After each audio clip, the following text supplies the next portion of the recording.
জয় কৃষ্ণগুৰু। আজি কৃষ্ণগুৰু এক নাম অখণ্ড কীৰ্তনত উপস্থিত থকা বিহাৰৰ মেধি প্ৰভু দীনেশ দাস প্ৰভুৰ কাষত আহি আমি আজি উপস্থিত হৈছোঁহি। প্ৰভুৰ পৰা জানিম প্ৰভু ঈশ্বৰৰ মহিমা তেখেতে কেনেকৈ পালে, প্ৰভুৰ কৃপাত কেনেকৈ তেখেতে শৰণাপন্ন হৈছে প্ৰভুৰ ওচৰত, এই বিষয়ে আজি আমি জানিবলৈ চেষ্টা কৰিম। আহক আমি সকলোৱে জানো। জয় কৃষ্ণগুৰু।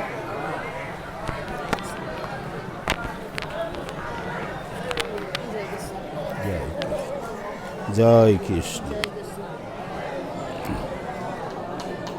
तो मेरा नाम दिनेश दास और विलेज मेरा लौछे है, पोस्ट बकरी बाज़ार, डिस्ट्रिक्ट बेगूसराय, बिहार का मैं रहने वाला हूँ। 86 में मैं गुवाहाटी आया था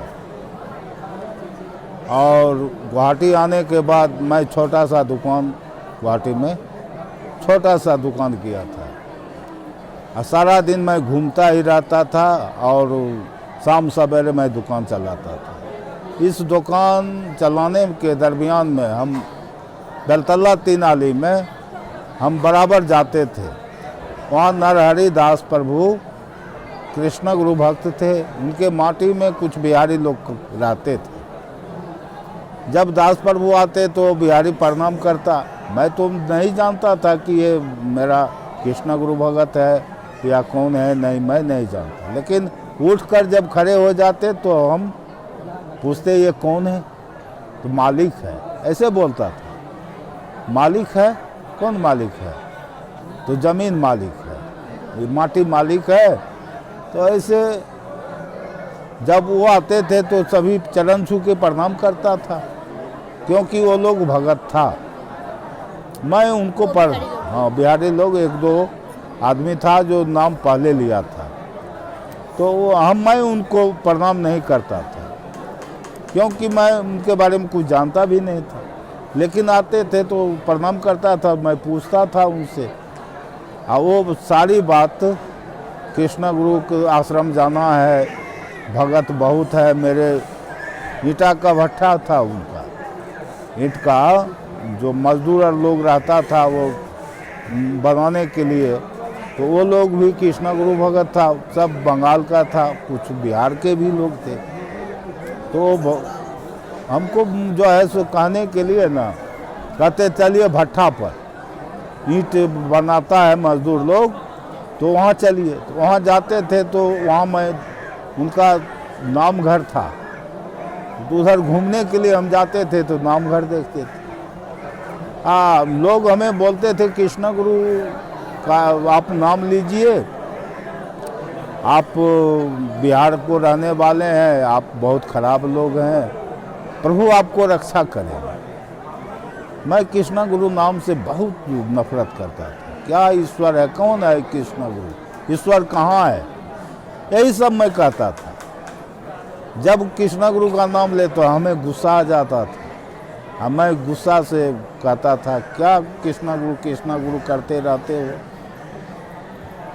बार बार चर्चा होती रहती थी कृष्ण गुरु का नाम, कभी एक नाम हो, कभी नाम घोषा, ये सब पढ़ता था बिहारी सब, तो हम बड़ा खराब पाते थे।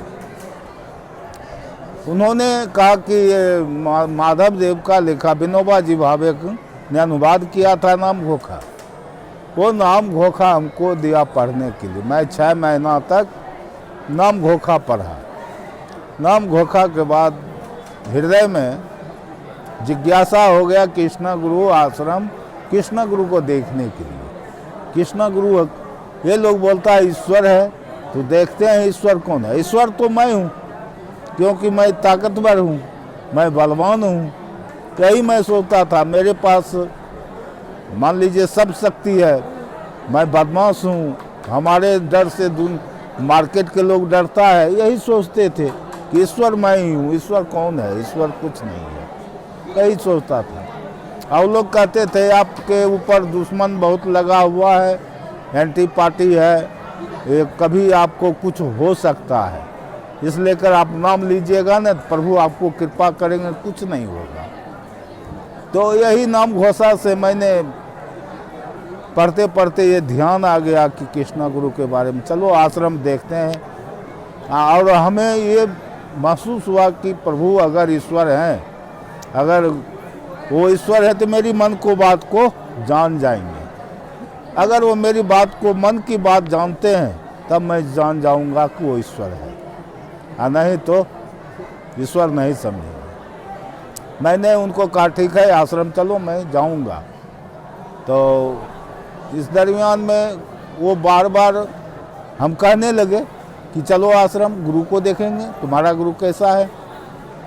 तो वो कहता था कल चलेंगे, परसों चलेंगे, ऐसे बार बार वो ठकने लगा हमको।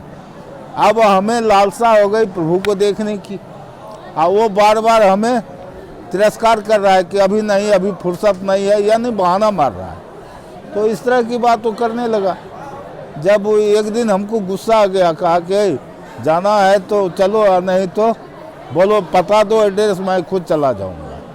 कहा ठीक है, आज रविवार है, मार्केट है बेलतल्ला, सोमवार को कल चलना, प्रभु के पास चलेंगे। ठीक है, अगर इस बार ठगा न, हमसे बुरा कोई नहीं होगा तुम।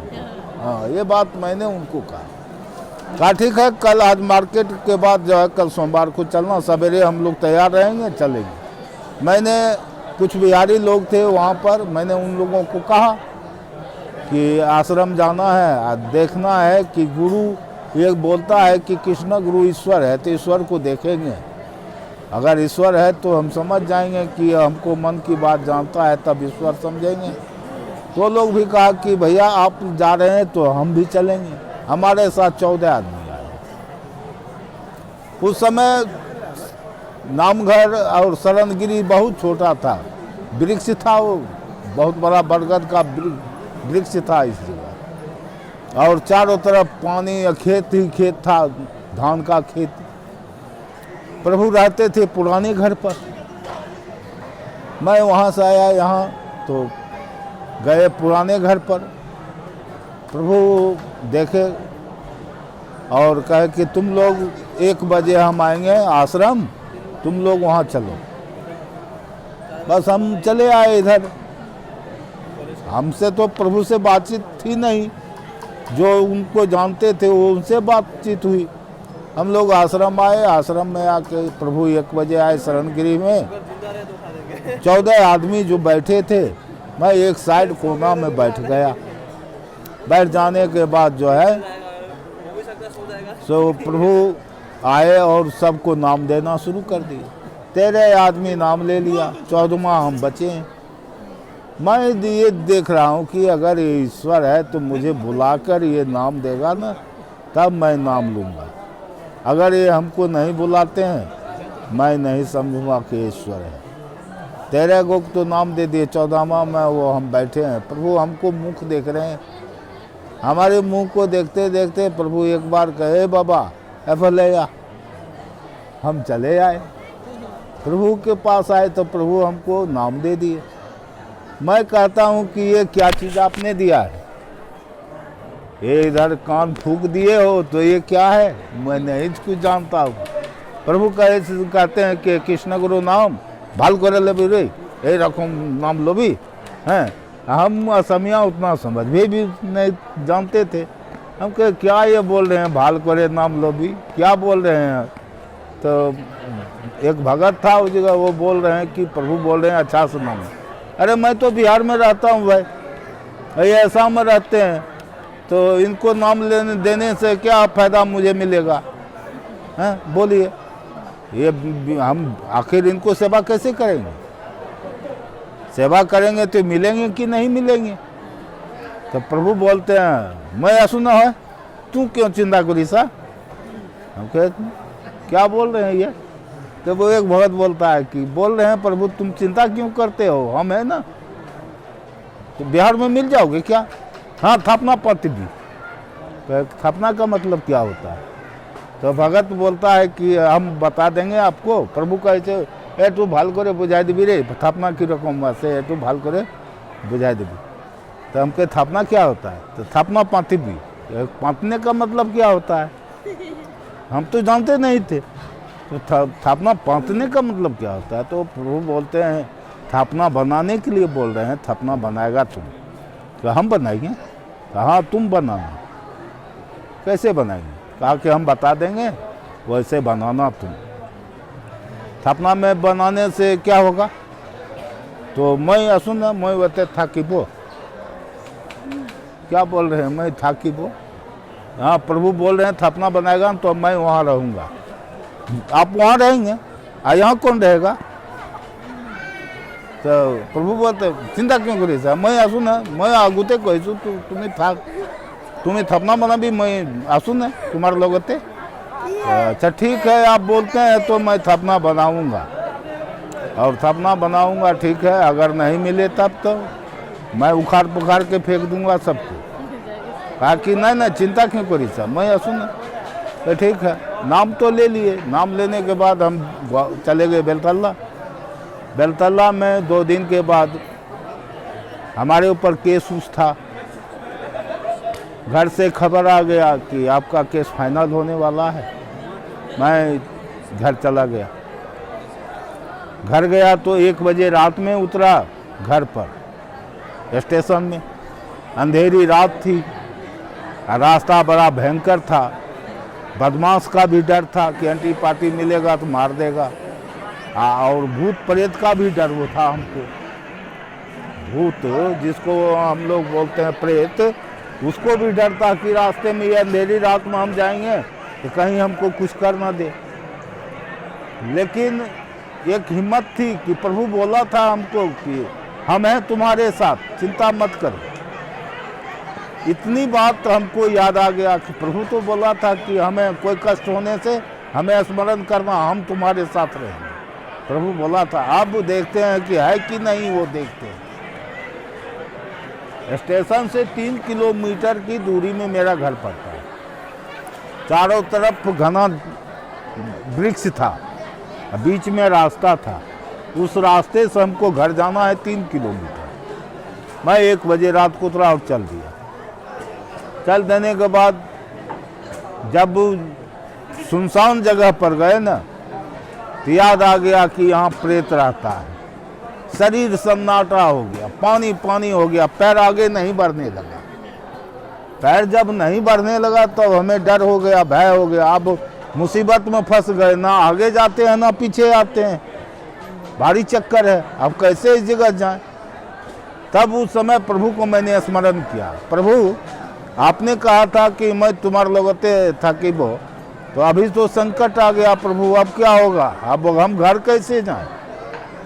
प्रभु को जब ध्यान लगाए न, प्रभु को आंख बंद के जो ध्यान लगाए, प्रभु इतना न शरीर में ताकत दे दिया, इतना न शरीर में ताकत कि लगता था कि यार ये वृक्ष ही क्या, पहाड़ भी सामने आ जाए तो उखाड़ के फेंक दूंगा, इतना ताकत आ गया।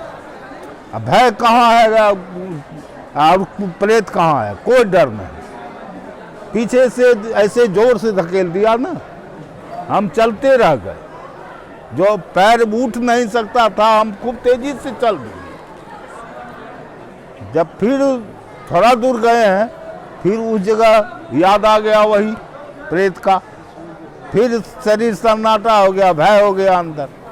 फिर प्रभु को स्मरण किया। इन रास्ते में 3 बार प्रभु को मैंने स्मरण किया, और प्रभु इतना हिम्मत दे देते थे कि इतना हिम्मत जो हमें डर भय कुछ नहीं मालूम होता था। 2 बजे रात को मैं घर गया, माँ को उठाया। माँ को उठाने के बाद मेरा माँ कहा कितना रात को तुम क्यों आया? इतना रात को क्यों आया? ये रात सुनसान रात है, आदमी आता नहीं, मार देता है इस रास्ते में, तुम कैसे चला आया? हमने कहा कि ये सब प्रभु की कृपा है। तो माँ कहा खाना बना दूं? कहा कि नहीं खाना मत बनाओ, मुझे सोने के लिए जगह दे दो। रात में सो गया, सवेरे उठ के स्नान किया और चला गया बेगूसराय। केस फाइनल होने वाला। प्रभु ने कहा ये गमछा है ना, जहाँ जाना ये गमछा बदन पर रख लेना, और ये बदन पर रखेगा ना, एकदम किसी से सामने से बात करना, डरना मत, सामने आंख मिला के बात करना, तुमको कुछ न कोई करेगा। वही किया मैंने जज के सामने में खड़ा हो गया। खड़ा होने के बाद जज को आंख मिलाकर बात कर रहे हैं। जज कहा, क्या आपने डकैती किया? आपने डकैती किया है? हाँ कि नहीं सर, मैंने कोई डकैती नहीं किया। झूठ बोल रहे हो? कहे झूठ की बोलने की क्या सवाल है, सच जो है वही मैं कह रहा हूँ। उसके बाद जो है सो जज हमको देखा और एक ही बार जजमेंट दे दिया, फाइनल, हाँ, कि बरी कर दिया। हम वहाँ से आए। उस समय तो प्रभु मैं शराब भी पीता था, मीठ मछली भी खाता था, काटा मारी भी करता था, बदमाशी लाइन का पूरा एकदम कंप्लीट था। जब ये सब प्रभु का नाम लिया तो गांव टोला मोहल्ला के लोग बगल में थे, वो कहा कि ये ऐसा आदमी नाम ले लिया है तो हम लोग क्यों ना नाम लें। धीरे धीरे धीरे धीरे वहाँ अभी 30-35 घर है, आश्रम है वहाँ, 30-35 घर नाम लिया हुआ है। और धीरे धीरे विस्तार होते, प्रभु कृपा मिलते। जैसे किसी को बीमारी हो गया, किसी को कुछ हो गया, किसी को सांप काट लिया, तो कोई मरने वाला है, किसी को तंत्र मंत्र का जो है शिकार है, किसी को अपना शारीरिक कष्ट है, ऐसे लोग आश्रम नाम घर छोटा सा बनाया। और उस नाम घर में प्रभु का इतना चमत्कार मिला कि जो लोग आते थे उसको एक गिलास पानी अगर दे देते थे तो ठीक हो जाता था। ये प्रभु की महिमा। ऐसे करते करते अभी तो करीब 100 घर से ऊपर ज़्यादा भगत हो चुका है। और इसी तरह धर्म का जो है सो प्रभु प्रचार कर रहे हैं। मैं तो कुछ नहीं हूँ, वो तो प्रभु ने ही प्रचार किया है। अगर उनकी महिमा नहीं होती तो ये सारे भगत हिंदी भाषी नहीं होता। और मैंने 94 में साइकिल यात्रा भी किया था। इलाहाबाद से संप्रीति यात्रा आश्रम के लिए हुआ था। मैं 94 में साइकिल यात्रा बेगूसराय से यहाँ आया था। और यहाँ आने के बाद 95 में प्रभु ने हमें मेधी पद का उपाधि दिया था। प्रभु हमको अचानक बोल दिए कि तुमको जो है सो 7 दिन शोभन कुंड में नाम जप करना होगा। मैं यही ठंडी का मौसम था, इससे फरवरी यानी दिसंबर का समय था, ठंड ज़्यादा थी, वर्षा हो रहा था। उसमें जाके मैंने शोभन कुंड में नाम लिया 7 दिन। प्रभु 7 दिन के बाद जब आए तो प्रभु हमको बिहार भेज दिया और मेधी बनाकर हमको बिहार में रहने का आदेश दे दिया। उस दिन से मैं बिहार में रहता हूँ। प्रभु का सेवा सत्कार जहाँ तक होता है मैं करता हूँ। और धर्म का जो है सो धीरे धीरे प्रभु की कृपा से बढ़ाने की कोशिश कर रहा हूँ। यही मेरा जीवनी भी है और यही प्रभु की कृपा भी। जय कृष्ण। जय कृष्ण।